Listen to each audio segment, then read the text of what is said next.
Hello friends. இன்னைக்கு ஆடி 2வது வெள்ளி. அதுக்கு நாங்க கோயில்ல மாவிளக்கு போட்டோம். அது எப்படி செய்றதுன்னு பார்ப்போம். இந்த வீடியோ பிடிச்சிருந்தா சப்ஸ்கிரைப் பண்ணுங்க. 1 டம்ளர் பச்சரிசிய நான் 1 மணி நேரம் ஊற வச்சு, வடிகட்டி ஒரு தட்டுல உணர்த்தி, அத ஈரப்பதத்தோட இருக்கும்போதே மாவா அரைச்சுக்குங்க. நல்லா நைஸா அரைச்சிட்டு, சல்லடையால சலிச்சு எடுத்துக்குங்க. எடுத்துட்டு அதில 1 ஸ்பூன் ஏலக்காய் தூள். இது நான் கோயில்ல தான் செய்றேன். தேவையான அளவுக்கு வெல்லம் சேர்த்துக்குங்க. ரொம்ப போட வேண்டாம். பார்த்துட்டு போட்டுக்கலாம். ஏன்னா, திடீர்னு மாவிளக்கு வெல்லம் அதிகமானா நீத்து போயிடும். அதில 1 ஸ்பூன் நெய் விட்டுக்குங்க.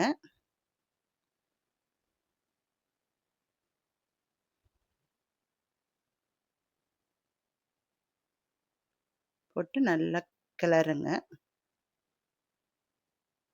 அப்படி உங்களுக்கு பிடிக்க வரலன்னா, லைட்டா தண்ணி கையால தெளிச்சுட்டு செய்யுங்க. ரொம்ப தண்ணி இல்லாம பார்த்துக்கங்க.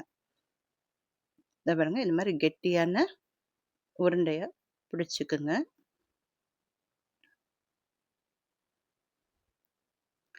நல்லா டைட்டா பிடிங்க. அப்பதான் மாவிளக்கு நல்லா அழகா இருக்கும். அதில கையாலேயே நடுவுல நல்லா அமுக்கி விடுங்க சென்டரா.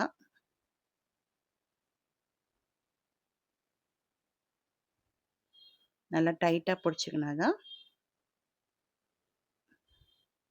மாவு உதிராம இருக்கும்.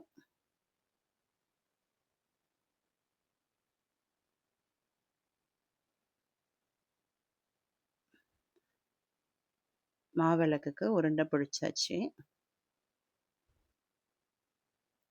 அதில குங்குமம் வச்சுக்கோங்க.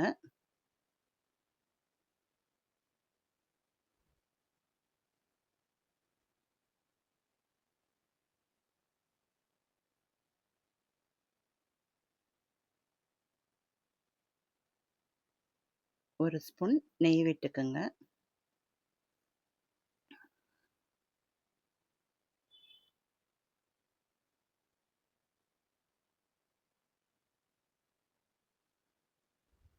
அதில் பஞ்சால திரி போட்டுக்கோங்க.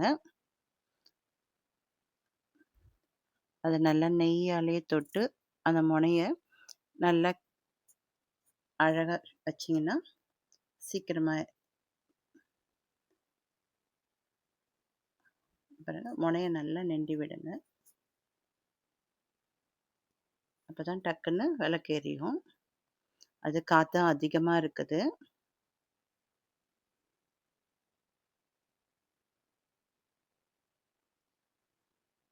மாவிளக்கு ரெடி.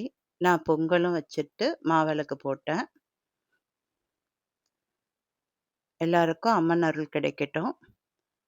மாவிளக்கு ரெடி. இந்த வீடியோ பிடிச்சிருந்தா லைக் பண்ணுங்க, ஷேர் பண்ணுங்க, சப்ஸ்கிரைப் பண்ணுங்க. தேங்க்யூ.